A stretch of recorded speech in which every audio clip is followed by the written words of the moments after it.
really can't believe it's been 4 weeks since I picked up this MPC Live 2 from Guitar Center. That time went by quick. There was a point in time where I was thinking about taking this thing back, but now I'm not taking it back. I already know for sure I'm going to keep it, keep working with it, keep learning, keep trying different things with it. And in this video, I'm showing you guys how getting this has changed my workflow in a few different ways. It's all good stuff, but it shows how things change when it comes to working in a standalone situation versus being in a studio space where you have your computer and your monitors, all that wonderful stuff, and the unlimited amount of sounds you have on your VSTs and keyboards and everything. It's a completely different world to just making a beat on here, for real, for real.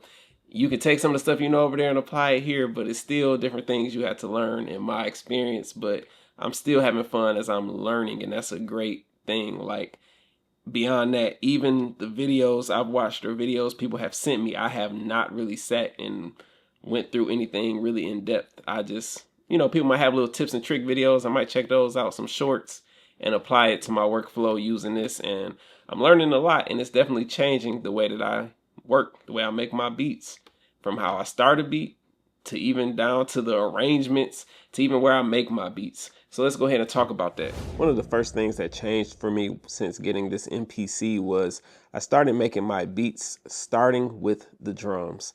That was a rare thing for me just because before I had so many different instruments available. I want to try this piano, see what this sounds like. Try this pad, try this synth, try all these different VSTs that I have, put effects on them to build the sound, and then I started dropping in drums. I could do that on here, but generally I like to just load up a drum kit and just catch a vibe, even down to using the tap button. I would never use the tap button, tap tempo for whatever reason before, but now I find myself doing it if I play around with the pads for drums, or even if I come up with a melody, I will eventually just sit here and try and tap it out so I get close to whatever vibe I was going for, so I don't have to try and figure it out. So I can just sit here. Now just go. Just so that way I get a general tempo. And right there, it says it's at 170, and I do use 170 a lot. So that is cool to have. Just a different workflow, for real, for real. Like, obviously I could do all of this with Machine. I could start with the drums in Machine, but when I'm on a computer, I have so many different VST options to where it's like, I want to try something and build something crazy, like make a cinematic backdrop before I even put the drums and stuff down into the beat. When it comes to this, I'm strictly just, let's try and make something that sounds good.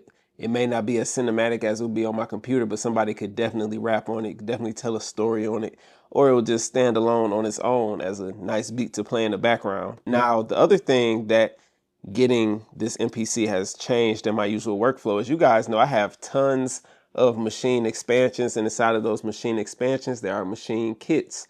The Machine kits you can use inside of Machine, where all of the kits sounds are, they're curated and they are already set up to where they're across the pads. I never really did that in Machine.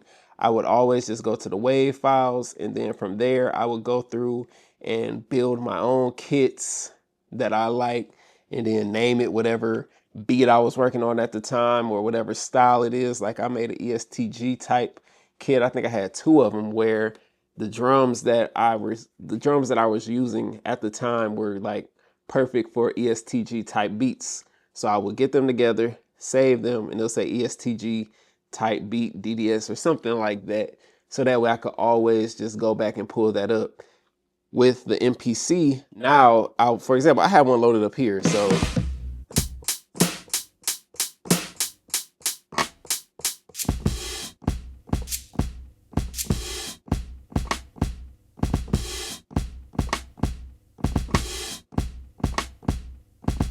now, I would never just sit there and use those. So now, to get that inspiration starting off, like, I have my Machine expansions right here. I'll just go through and find something that inspires me and then build upon it.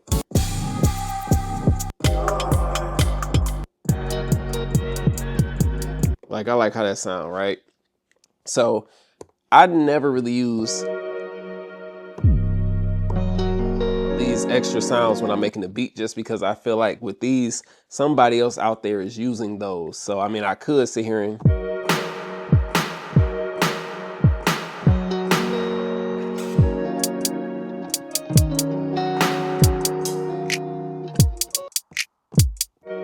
you get the point. I can sit here and put this together however, but usually, so if I wanted to start a beat, I'll just sit here.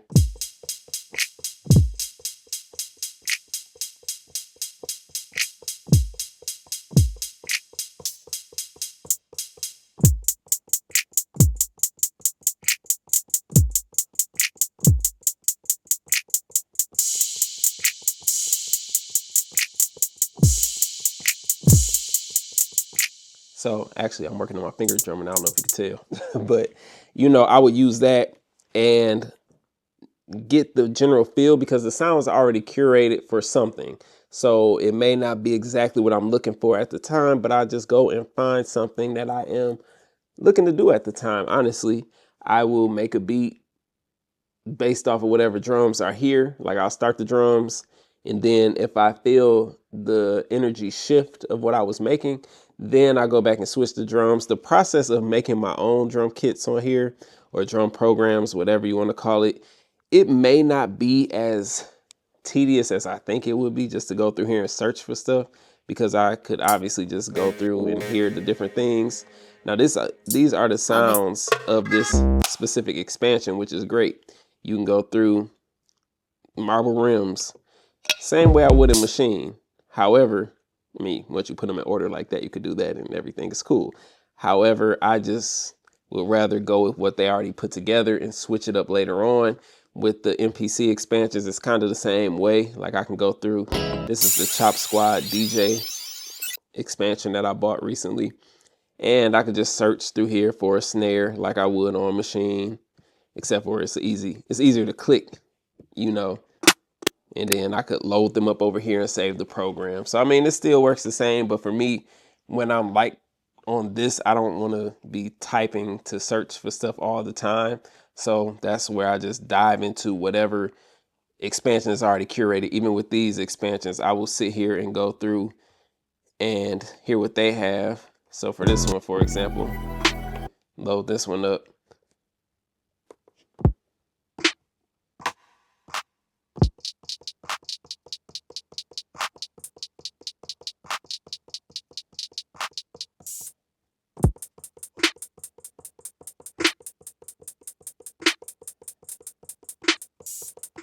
Got to get better at the finger drumming, but you guys get the point.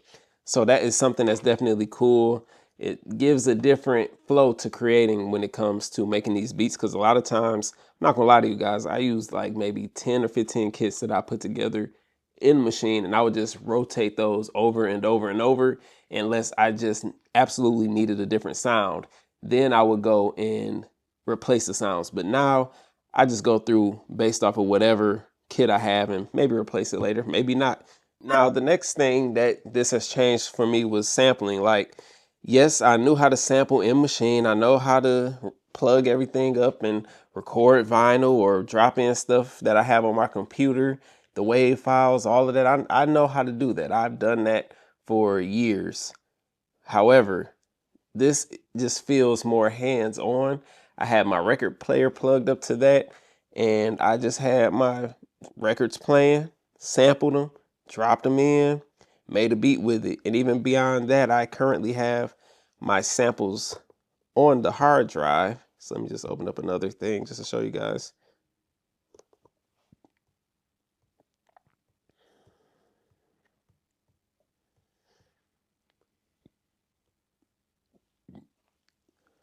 What you're currently seeing is my TrackLib folder with a bunch of samples I downloaded from TrackLib.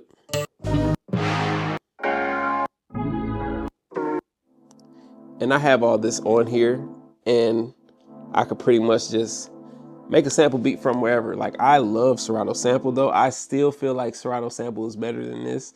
Maybe you guys won't agree, but to me, Serato Sample is still better just due to the fact of how everything flows with Serato. But in standalone mode, this is great to have. I haven't sampled in standalone mode on the Machine Plus in years, but I think that this right here just works great. The fact that I can go like this. Let me find something real quick.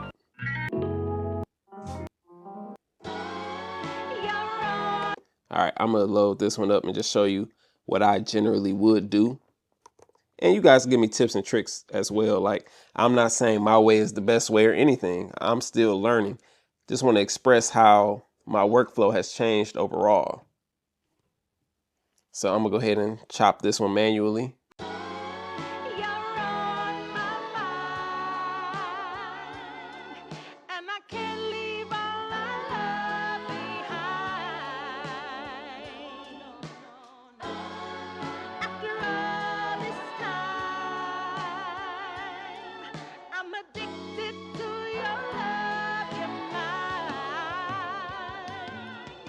All right, I'm not gonna go through and make a whole sample beat, but I'm gonna go ahead and process this or actually convert it to new drum tracks.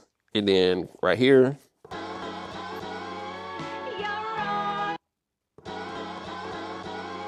go to track edit, samples, and then I just go to, not repitch, I'm looking for a warp.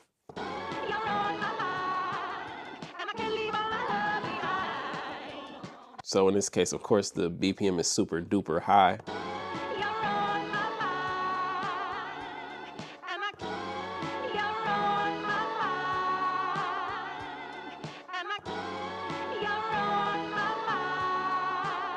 Let me get these pads.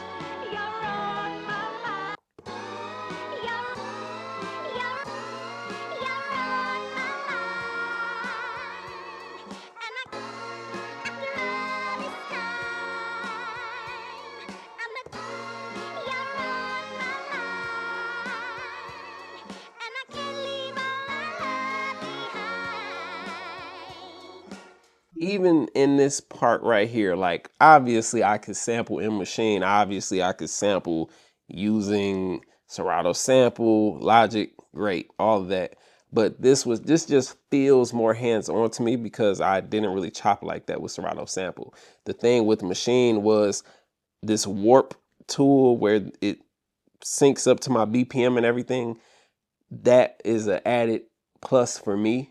At the time when I was sampling in Machine, they did not have that. They just had the time stretch, which was cool. You know, you chop your samples, time stretch it. But if I wanted to change my BPM, it'll be another process that I had to go through to re-stretch it and everything. But I don't know if this is the proper, if warp is the same as time stretching is with Serato Sample, where I could change my tempo and it just automatically syncs up. That's what this feels like to me. So that's where I enjoy that. This feels like a more hands-on version of Serato Sample when it comes to stuff like that. So it definitely changed my sample workflow, and also just getting into the fact that I can chop my samples, not even chop, I can record vinyls from anywhere. I don't need my computer. What I used to do to record vinyls was I would record my records into tracks inside of Logic. And from there, I would save it as a WAV file or MP3, more than likely a WAV. And then I would drag it into Serato Sample, chop it up, yada, yada, yo. With this, since this has a speaker built into it, I just plug that thing in and I could go ahead and start recording my samples, making chops and throwing my music together, throwing my beat together using the samples. And it's just a smoother process for me. Like, there is no hassle. Everything's plugged up, ready to go. Not saying that Machine was a hassle, by the way. I'm just saying for me, this just works better when it comes to it. And it just gets me excited about sampling. Like I said, this was a TrackLib sample that I just threw on here. Like, my whole TrackLib folder is on here and I love sampling. So this is a great tool to have on the go. And also when it comes to workflow, I feel like I can focus more using this. I know I mentioned that before. And, you know, somebody was like, you know, it comes down to a matter of being disciplined. But when I'm on a computer, me personally, I have my emails, my phone is tied to my computer. So I get text messages, phone calls, you know, just looking on YouTube, getting notifications of stuff on YouTube, Instagram notifications, because my phone is literally synced up to my computer. So everything that comes on here will pop up on my computer, whether it's just a notification from, I don't know, some random app is going to pop up on my computer and it's going to just make me look to see what popped up. You can turn on Do Not Disturb. There are ways around it, but however, When I could just sit with this by itself and get to creating, I focus more on that than getting distracted by whatever else is going on around me. So I can focus a lot more with this. And to me, the number one thing that this has done for me has transformed where I work. I'm not recording this in my studio space. This is a freaking TV tray table type thing. Like literally, it's a small little table. It just maybe it looks bigger because of the angles and everything. But this is like a dinner tray table. If you're watching a movie with your family in your living room and you need a little table, that's what this is. I'm actually in my living room at this moment. So for me to not be stuck in my studio space, and I can make beats in the living room or in the bedroom or outside, this changed the game.